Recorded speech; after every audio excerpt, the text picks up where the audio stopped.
Indonesia menjadi pintu gerbang akhir zaman di dalam mentarjih sebenar-benarnya nasab Ba'alwi ini menjadi pintu gerbang ulama dunia supaya di Indonesia ini diadakan muktamar akbar, menghadirkan ulama-ulama ahli nasab di dunia dan dapat membuka rahasia yang 500 tahun silam.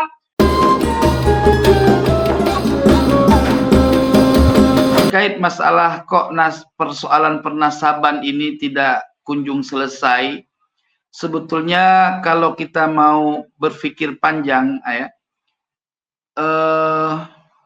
persoalan nasab ini bergantung dalam hati seseorang yang memang jujur, ingin membuka kebenaran, ya. Namun sebagaimana kita tahu, terkadang ketika seseorang yang sudah 500 tahun dikenal sebagai keturunan Nabi, lalu dengan saat ini dengan mudahnya menyerah, saya rasa itu hal yang sulit terjadi. Namun demikian, apapun ceritanya, persoalan polemik nasab ini disebabkan sulit terjadi penyelesaian. Akhirnya ini akan menjadi seperti persoalan-persoalan fikih, ya. Seperti persoalan-persoalan fikih yang sampai hari ini mungkin ada persoalan-persoalan hukum fikih yang belum kunjung juga selesai. Namun demikian, berjalan waktu dan masa, semua itu akan selesai, tuan-tuan yang dirahmati oleh Allah. Adapun persoalan nasab ini, menurut pandangan saya, ya, persoalan pernasaban ini baru selesai apabila ulama-ulama Indonesia, khususnya dari lembaga Nahdlatul Ulama, lembaga besar keagamaan di Indonesia, yang memang di dalam lembaga tersebut dihuni oleh berbagai macam orang yang cerdas dalam agama, mereka-mereka yang mewarisi ilmu tradisional Islam yang bersanad dari mulai kita sampai kepada Rasulullah, lengkap di Indonesia ini melalui lembaga Islam yaitu Nahdlatul Ulama, juga tidak melupakan lembaga Islam yang lainnya seperti lembaga Muhammadiyah. Mungkin di Aceh juga ada lembaga-lembaga keagamaan yang mudah-mudahan kalau mereka semua duduk bareng mau ikut andil di dalam menyelesaikan polemik nasab ini dengan menghadirkan ahli-ahli nasab baik yang ada di dalam negeri ataupun yang ada di luar negeri, dan termaksud ahli-ahli filologi, juga ahli-ahli darah, ahli DNA juga dihadirkan, didukung oleh pemerintahan, maka semua ini insya Allah dengan cepat akan terselesaikan. Satu lagi bahwa Anda itu juga akan merilis buku itu ya, dan juga persoalan-persoalan tentang nasab ini. Nah, sejauh mana sih apa target Anda terhadap polemik nasab ini atau pengkajian nasab ini?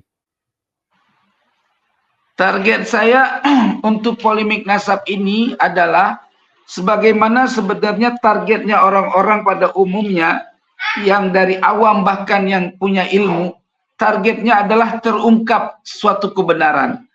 Sementara ini nasab Ba'alawi terungkap melalui pengkajian Kiai Imad dan saya yang meneliti kebenaran Kiai Imad dan beberapa orang yang lainnya yang setelah meneliti kebenaran dari kajian Kiai Imad, maka kami sepakat, ya, bahwa nasab Bani Ba'alwi itu adalah nasab yang munqati, batilun, maudhu'un. Namun demikian, tidak terlepas keinginan kami agar permasalahan ini cepat terlaksanakan melalui muktamar akbar, yaitu yang diikuti oleh ulama-ulama lain, supaya nasab ini tidak sebatas dianggap oleh masyarakat hanya terindikasi kaum-kaum aja, sebagian kaum aja, atau personal kaum yang menyatakan nasab Ba'alwi ini nasab yang mardud, batilun, maudhu'un, au munqati'un. Begitu. Jadi harapan kami sebetulnya Lanjut, silakan. Ya, harapan kami sebenarnya, ya Allah ingin banget mengungkap kebenaran ini, walau yang kami ungkap ini adalah juga kebenaran, tapi kami juga tidak menutup kebenaran yang dimiliki oleh orang lain di dalam mengungkapkan suatu kebenaran juga. Makanya kalau dalam istilah ilmu usul fikih ini tersebut dengan ikhtilaf misalkan. Ikhtilaf itu tidak akan terjadi kalau jika tidak terjadi tanakut dua dalil. Jadi karena ada tanakut maka ada ikhtilaf. Maka oleh sebab itu mesti ada tarjih.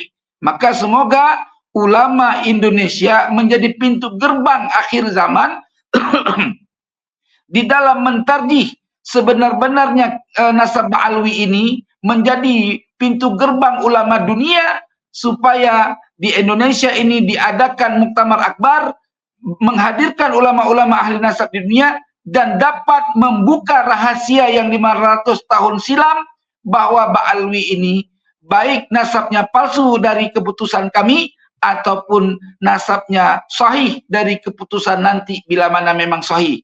Maka intinya kalau kami nanti dinyatakan sahih pendapat kami, maka banyak kitab yang nanti ketika ditahqiq harus direkap ulang. Polemiknya adalah tentang sosok Ubaidillah. Di situ yang kita pahami di situ bahwa sosok Ubaidillah masih debatable, bahwa ada yang mengatakan, Kiai Imad mengatakan bahwa Ubaidillah adalah tidak tercantum atau bukan putranya dari Ahmad bin Isa, kemudian juga dari Robito, itu jelas bahwa ada nakobah-nakobah internasional yang mensahkan silsilahnya sampai ke Rasulullah, dan itu melalui jalur Ubaidillah bin Ahmad bin Isa. Nah, polemiknya kan di sini, Kori. Nah, kira-kira mungkin sedikit saja Anda mengulas, silakan. Baik, kita sepakat semuanya harus berdasarkan sumber. Kita tidak pernah berkeyakinan bahwa ulama itu maksum, apalagi ulama yang ada di abad saat ini. Artinya setiap ulama boleh berbeda, ya. Nah, ketika ada ulama mengisbat suatu nasab dengan istilah sahih, nasab Ba'alwi, jikalau tidak memberikan referensi kebenaran daripada isbatnya, maka isbat itu tidak bisa dipertanggungjawabkan. Karena persoalannya, ya, Ubaidillah itu adanya di abad keempat, ya. Lalu dari mana orang yang hidup di abad 9, 10, 11, 12 bisa membenarkan orang yang ada di abad keempat dengan menyatakan Ubaidillah sebagai anak Ahmad bin Isa tanpa ada informasi dari catatan ahli nasab yang ada di abad keempat, kelima, keenam, ketujuh, dan kedelapan, sampai ahli nasab yang abad sekarang pun yang memang mereka satu jalur berdasarkan kitab-kitab terdahulu, juga tidak satupun mereka yang mengisbat nasab Bani Ba'alwi. Hanya ahli-ahli sejarah sebagian, ahli-ahli fikih sebagian, tanpa memberikan marja atau rujukan atau referensi kitab. Dari mana dia mengetahuinya. Ini sangat penting untuk kita ketahui, karena kita tidak bisa memverifikasi suatu kebenaran tanpa ada data. Perlu diketahui bahwa nasab 12 generasi setelah Rasulullah SAW itu harus tidak boleh sunyi riwayat, kecuali yang kita bahas itu nasab 12 generasi, 25 generasi setelah Rasulullah, itu baru boleh ada istilah husnudzan. Tetapi 12 generasi setelah Rasulullah ini sangat penting untuk memverifikasi kebenarannya melalui riwayat-riwayat yang sahih, riwayat-riwayat yang thiqah, yang muttasil dari mulai sekarang sampai ke abad keempat, kelima, itu mesti ada dari abad kelimanya. Misalkan saya hidup di abad 12, kakek saya hidup di abad keempat. Nah, kalau data itu yang di abad keempat kepada zaman Rasulullah tidak ittisal sanad, ini bermasalah. Seperti Ubaidillah ada di abad keempat, sedangkan Ahmad bin Isa diverifikasi sebagai ayahnya, tapi tidak ada satu data pun yang menyatakan dari abad keempat bahwa Ahmad bin Isa pernah hijrah ke Yaman, Ahmad bin Isa mempunyai anak namanya Ubaidillah atau Abdullah. Tidak ada catatan apapun. Lalu dari mana kita bisa meyakini bahwa Ahmad bin Isa memiliki anak Ubaidillah? Wallahu a'lam. Oke, baik. Pemirsa pada Squad TV, itulah pandangan dari Said Qori dan Kiai Iman tentang polemik Ubaidillah. Tentu hal tersebut akan bertentangan dengan versi dari Ba'alwi yang menyatakan bahwa nasabnya tersambung dan Ubaidillah adalah anaknya Ahmad bin Isa. Saya sangat setuju kepada ulama Nahdlatul Ulama dalam menyikapi persoalan nasab ini nggak terburu-buru. Saya setuju. Ya, bukan berarti Nahdlatul Ulama itu membiarkan persoalan ini, tidak. Karena ketika Nahdlatul Ulama langsung menanggapi dan langsung memberikan keputusan, nanti ketika keputusan yang diisbat oleh Nahdlatul Ulama muskil di dunia internasional di kemudian hari, maka nama baik Nahdlatul Ulama ini akan hancur. Makanya saya memandang bahwa Nahdlatul Ulama tidak perlu terlalu cepat untuk menanggapi persoalan nasab ini. Karena 550 tahun sudah diaku sebagai juriat Nabi, ya janganlah kita pingin dalam waktu 1 tahun 2 tahun rungkat begitu aja, ya janganlah. Mesti ada debat dulu lah, debat dulu. Kalau bahasa kita bersilat lah dulu, sampai puas bersilat baru nanti. Saya yakin banget ulama ini diam, bukan diam kayak mana ya, diam begitu saja tidak, tapi mereka menyimak dari mana-mana menyimak.